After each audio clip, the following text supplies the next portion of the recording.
നിങ്ങൾ ആരാണ്? നിങ്ങളുടെ വിളി എന്താണ്? ഞാൻ വില്യം ടിൻഡേലാണ്. ദൈവദാസനും വിശുദ്ധ തിരുവെഴുത്തുകളുടെ വിവർത്തകനുമാണ്. എന്റെ നിയോഗം സാധാരണക്കാർക്ക് അവരുടെ സ്വന്തം ഭാഷയിൽ ദൈവവചനം അറിയിക്കുക എന്നതായിരുന്നു. ബൈബിൾ ഇംഗ്ലീഷിലേക്ക് വിവർത്തനം ചെയ്യാൻ നിങ്ങൾ ആഗ്രഹിച്ചത് എന്തുകൊണ്ടാണ്? ദൈവവചനം സാധാരണ പുരുഷന്മാരിൽ നിന്നും സ്ത്രീകളിൽ നിന്നും അകറ്റി നിർത്തരുത്. ഉഴവുകാരൻ പോലും പണ്ഡിതരായ പുരോഹിതന്മാരെക്കാൾ നന്നായി തിരുവെഴുത്തുകൾ അറിയണമെന്ന് ഞാൻ ആഗ്രഹിച്ചു. നിങ്ങളുടെ ജോലിയുടെ പേരിൽ എന്ത് എതിർപ്പാണ് നിങ്ങൾ നേരിട്ടെന്ന്?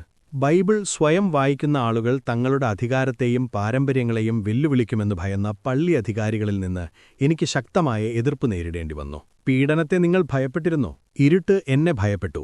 ഞാൻ ഇരുട്ടിനെ ഭയപ്പെടുന്നില്ല. വെളിച്ചമാണ് എന്നെ നയിച്ചത്. നിങ്ങൾ എങ്ങനെയാണ് ബൈബിൾ വിവർത്തനം ചെയ്തത്? സഭാ പാരമ്പര്യത്തിന് പകരം കൃത്യത, വ്യക്തത, ദൈവവചനത്തോടുള്ള വിശ്വസ്തത എന്നിവ തേടി മൂല എബ്രായ ഗ്രീക്ക് ഗ്രന്ഥങ്ങളിൽ നിന്ന് ഞാൻ നേരിട്ട് വിവർത്തനം ചെയ്തു. നിങ്ങളുടെ വിവർത്തനം ജോലി കാരണം നിങ്ങൾക്ക് എന്ത് സംഭവിച്ചു? എന്നെ ഒറ്റിക്കൊടുത്തു, ജയിലിലടച്ചു, ഒരു മതഭ്രാന്തനായി വിധിച്ചു. 1536 എന്നെ ശ്വാസം മുട്ടിച്ചു കൊന്ന് സ്തംഭത്തിൽ കത്തിച്ചു. നിങ്ങളുടെ അവസാന പ്രാർത്ഥന എന്തായിരുന്നു?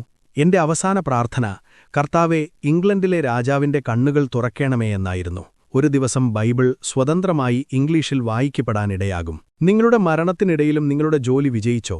അതെ. എന്റെ വിവർത്തനത്തിന്റെ ഭൂരിഭാഗവും പിന്നീട് കിങ് ജെയിംസ് വേർഷൻ ഉൾപ്പെടെയുള്ള ഇംഗ്ലീഷ് ബൈബിളിന്റെ അടിത്തറയായി. ദൈവവചനത്തെ ബന്ധിക്കാൻ കഴിയില്ല. തിരുവെഴുത്തിന്റെ ശക്തി എന്താണെന്ന് നിങ്ങൾ വിശ്വസിക്കുന്നു? തിരുവെഴുത്ത് ക്രിസ്തുവിനെ വെളിപ്പെടുത്തുന്നു, ഹൃദയത്തെ ബോധ്യപ്പെടുത്തുന്നു, രക്ഷ കൊണ്ടുവരുന്നു.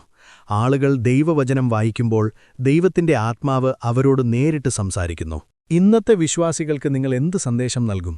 തിരുവെഴുത്തുകളെ സ്നേഹിക്കുക, അവ അനുസരിച്ചു ജീവിക്കുക, സത്യത്തിൽ ഉറച്ചു നിൽക്കുക.